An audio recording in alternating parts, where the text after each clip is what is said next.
Hi there. Here is a little section of a piano, or it could be a keyboard, and you'll see that there are groups of 2 black notes and 3 black notes. There's another set of 3 black notes and then 2 black notes. So we need to know what the letters are to identify what we're playing eventually. So the easiest one is the white note in between the 2 black notes. Now that is a D, and that comes from a 7-letter alphabet, pinched from the normal alphabet, and it goes up in order until we get to G, and then after that it starts back at A. So if we start at D, the next one is E, then F, then G, A, B, C, and again D in between the 2 black notes.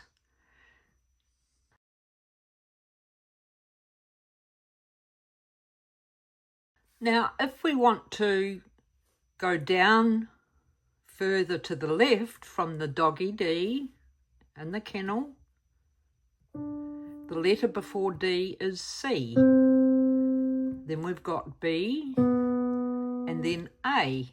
And of course, the letter before A is G, then F, E, and D.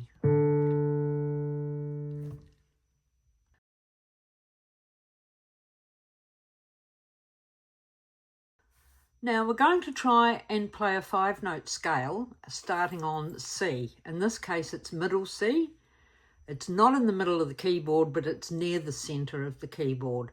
So if we put our pointy finger on the D, our thumb will lie on its side, and we can put each of the fingers for the 5 notes in order. So we start with C, D, E, F, G, we can come back, F, E, D, C. Now a lot of beginners, especially children when they start, they tend to lift their hand up.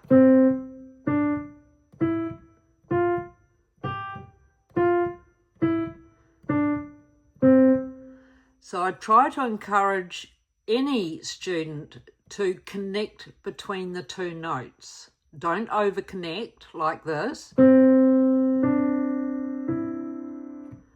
Try to pretend that your fingers are like spider feet, and each time you play a note, the other one lifts up as the next one plays.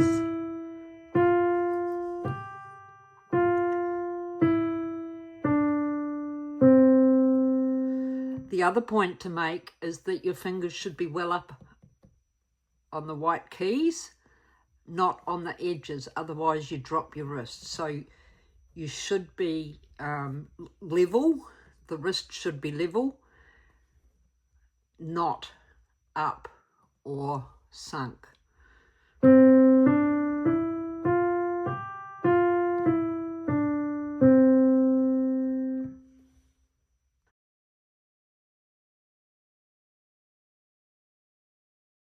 Let's see if you can find another C lower to the left. So this is our middle C.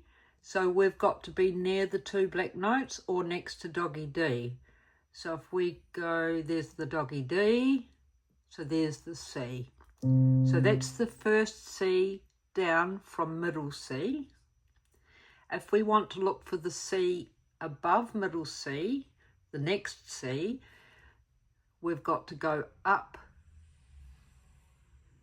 There's the doggy D there. So there's our first C up from middle C.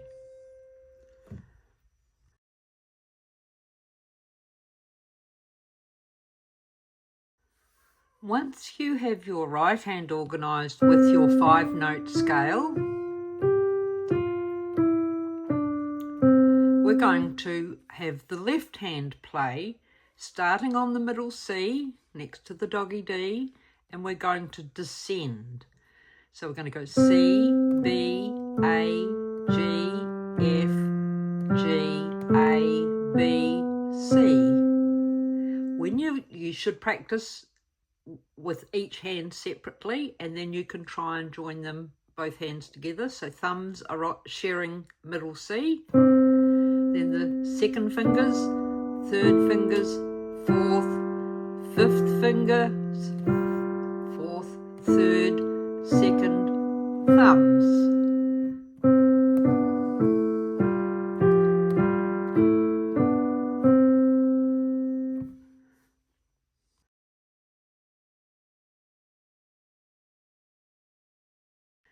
Let's see if the left hand can ascend from the first C down. So there's our middle C. We go down, there's doggy D, and we've got the C. And we're going to put our little finger, our fifth finger, and we go up to our thumb. So we're going to start with our little finger.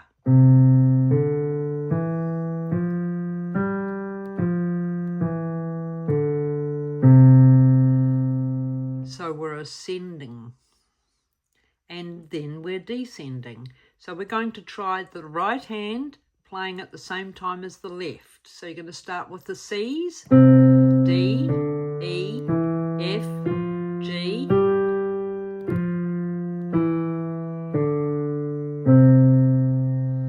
Oh, I hope you did that okay. Okay, so this is similar motion.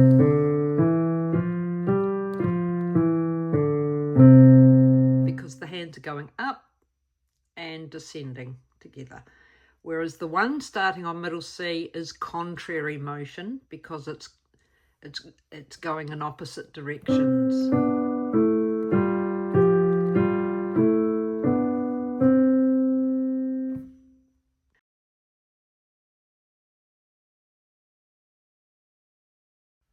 Here is a different angle playing the contrary motion 5-note C scale.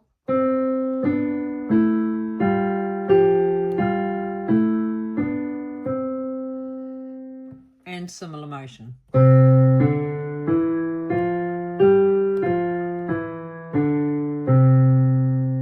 Often students will want to bounce their hands.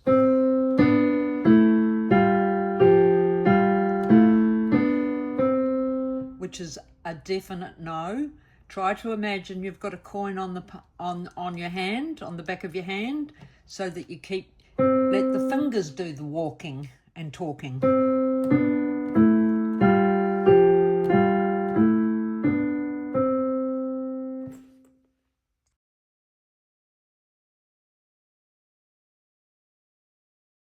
We're going to learn a little exercise to help the hands talk to each other and work independently.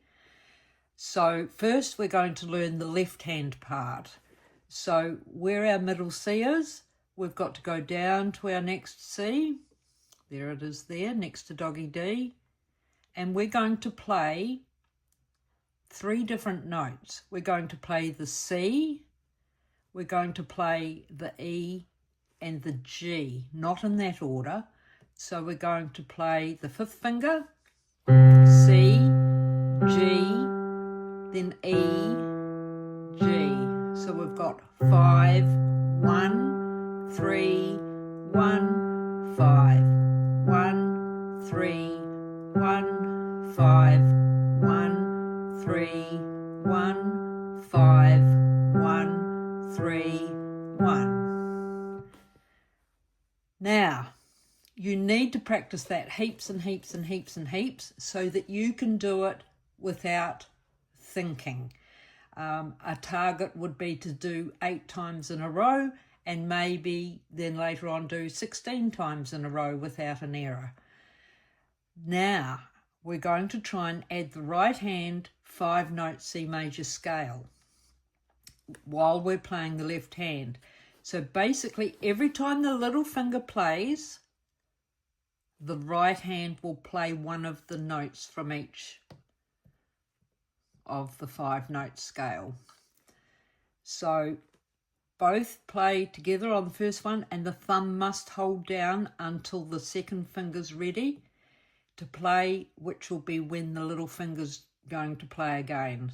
So we've got 5, 1, 3, 1, next note, 5, 1, 3, 1, next note, 5, 1, 3, 1, 1, 3, 1.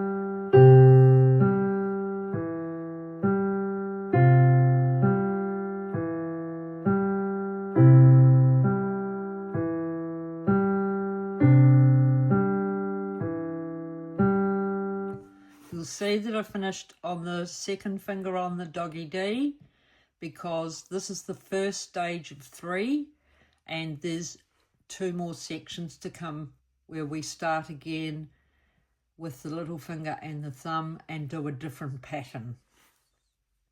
Practice hard.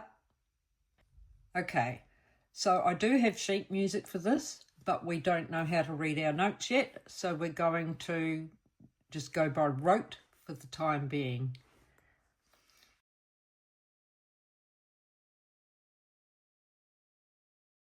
Sometimes students will lift up after every 4 notes played in the left hand. So they'll go like this. Then they'll lift.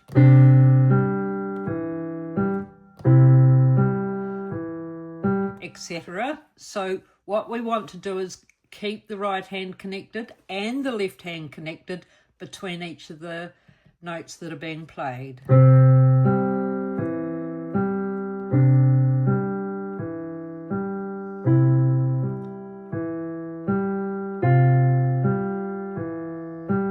And so on.